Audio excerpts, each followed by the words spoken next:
किन मुद्दों को लेकर? इसमें जो हम लोगों के जो स्कीम इसमें स्टार्ट हो रही है, विकसित भारत जी राम जी, उसके अंतर्गत यह प्रेस कॉन्फ्रेंस बुलाई गई है और इसमें इस प्रेस कॉन्फ्रेंस के माध्यम से यहाँ पर सभी लोगों को मैं अवगत कराना चाहूँगा कि इस स्कीम के माध्यम से जो पूर्व में जो मनरेगा की स्कीम थी उसका ट्रांसफॉर्म इस तरह से किया गया है कि अब हम लोगों को जो है ग्राउंड लेवल पे हर एक पंचायत लेवल पे जो उसका मूलभूत लक्ष्य है कि रोजगार सृजन और उसके साथ गांव का जो समृद्धि हो, समृद्धि के लिए ज़रूरी है एसेट्स क्रिएशन। जिस तरह के एसेट्स होते हैं वो पूरी तरह से क्रिएटेड रहें और गांव के लिए यूज़फुल भी रहें।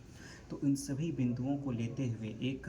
ट्रांसफॉर्मेटिव वे में इसको लॉन्च किया जा रहा है और इस स्कीम के अंतर्गत बहुत सारे मूलभूत चेंजेस भी हैं। इसमें पंचायत स्तर पर टीमों को सशक्त किया जाएगा, जो इसका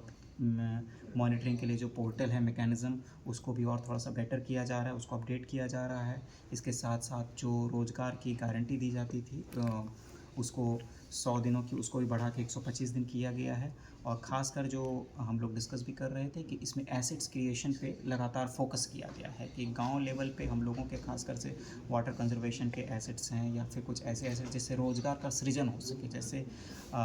मछलियों का इसमें पालन के लिए गांव तालाब खुदवाना, इस तरह के ऐसे एसेट्स जिससे हम लोगों का इंडिविजुअल के रोज़गार का भी सृजन हो। इन लोगों पर इन चीज़ों पे विशेष बल दिया गया है, इन चीज़ों पे विशेष ध्यान दिया जाए। और जो ऐसी चीज़ें हैं जिसमें मतलब कि स्कीम में पूरी तरह से ट्रांसपेरेंसी रहे, डायरेक्ट बेनिफिशरीज़ को जो बेनिफिट ट्रांसफ़र होता है उसको, और इसमें जो भी कमियां हैं उन सभी को दूर करके एक स्कीम में पूरी तरह से ट्रांसफॉर्मेटिव चेंज लाया गया। तो जी राम जी का इसी तरह से हम लोग स्टार्ट भी होने वाला है, तो इस ज़िले में भी हम लोग पूरी तरह से तैयार हैं। और यहाँ के सभी लोगों से मैं अनुरोध करूँगा कि इसमें भी आप लोग सभी लोग मिलजुल कर इसमें अपनी अच्छी सशक्त भूमिका निभाएं इसमें। सर किसान के जो किसान रजिस्ट्रेशन को लेकर क्या मुहिम चलाई जा रही है सर? इसमें पूरे बिहार में ही इसमें हमारे मुख्य सचिव के निर्देश के आलोक में पूरे बिहार में ही फार्मर रजिस्ट्री को लेकर लगातार अभियान चलाया जा रहा है, लगातार कैंप चलाए जा रहे हैं। हम लोगों के पंचायत स्तर के मैक्सिमम लोगों को इसमें इंगेज किया गया है, स्टेट लेवल पे सभी लोगों को इसमें इंगेज किया गया है और सभी लोगों के द्वारा इसमें प्रयास किया जा रहा है कि प्रत्येक पंचायत, प्रत्येक गाँव में जाके जितने भी हम लोगों के फार्मर्स हैं उन सभी की आईडीज़ का क्रिएशन हो गया, उसके अंदर जो भी समस्याएं हो रही है उनका लगातार निष्पादन किया जा रहा है। और किशनगंज ज़िले की अगर बात करें तो इसमें भी हम लोगों का 90,000 फार्मर आईडी का रजिस्ट्रेशन पिछले 1 महीने में हो चुका है हम लोगों के। तो इसमें यहाँ के जितने भी रैयत हैं, किसान हैं, उन सभी का मैं धन्यवाद भी देना चाहूँगा। और यहाँ पे जो राजस्व की भी टीम है और जो कृषि विभाग की टीम है, दोनों का समन्वय से लगातार कार्य चल रहा है। और मैं इस आप लोगों के माध्यम से मैं यहाँ के जितने भी किसान लाभुक हैं उन सभी को मैं पुनः अनुरोध करूँगा कि आप लोग जिनका भी अभी भी छूटा हुआ है, आप लोग अपना दस्तावेज़ लेके ज़रूर इसमें अपना आईडी बनाएं। आगे जाके इसमें इस योजना के तहत बहुत ज़्यादा इसमें फ़ायदा होने वाला है। जो हम लोगों का कृषि विभाग में फाइनेंशियल इंक्लूज़न का जो उद्देश्य है वो इस आईडी बनने के बाद बहुत अच्छे से उसमें पूरा हो जाएगा। तो अगर हम लोग चाहेंगे कि इसमें कोई भी लाभुक हम लोगों का आगे जाके इसमें अछूता ना रहे और सभी किसानों का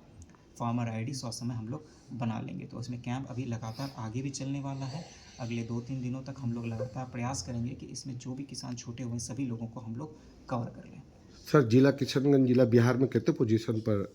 हम लोग अभी तक अगर प्रधानमंत्री किसान योजना की अगर बात करें तो उसके अंदर हम लोग 41% अचीव उपलब्धि हासिल कर चुके हैं कि 41% हम लोग पीएम किसान बेनिफिशरीज़ का फार्मर्स आईडी बना चुके हैं, जो कि बिहार राज्य में भी तीसरे स्थान पे है। और अगर ओवरऑल किसानों की अगर बात करें तो उसमें हम लोग 90,000 किसानों के साथ हम लोग 70% किसानों का जो हम लोग का टारगेट है उसका हम लोग फार्मर्स आईडी बना चुके हैं। तो उसके हिसाब से हम लोग अभी वर्तमान में 7वें स्थान पर हैं। अधिकारी महोदय बताएं कि जो एमजी नरेगा से जो ट्रांसफॉर्म होके बीबी जी राम जी आया है, इसके तहत जैसे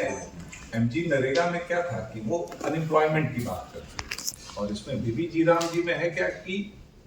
एम्प्लॉयमेंट भी दे रहा और एसेट्स क्रिएशन सबसे मूलभूत चीज है कि परिसंपत्तियों का विकास इस प्रकार से होगा ताकि कुछ दिनों के पश्चात वो आदमी जो आज मान लीजिए कि सेमी स्किल्ड या नॉन स्किल्ड के रूप में कैटेगराइज है, लेबरर्स के रूप में वर्क कर रहा है, वो खुद का अपने परिसंपत्तियों को इस प्रकार विकसित कर लेगा कि वो रोजगारोन्मुखी हो जाएगा, रोजगार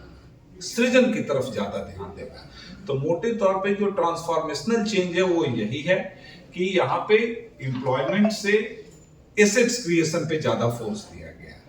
एम्प्लॉयमेंट से एसेट क्रिएशन मतलब जो अनएम्प्लॉयड जो लेबरर्स कैटेगरी है वो धीरे धीरे ग्रेजुअली वो उनका ओनरशिप आएगा और वो एसेट्स इस प्रकार का निर्माण करेंगे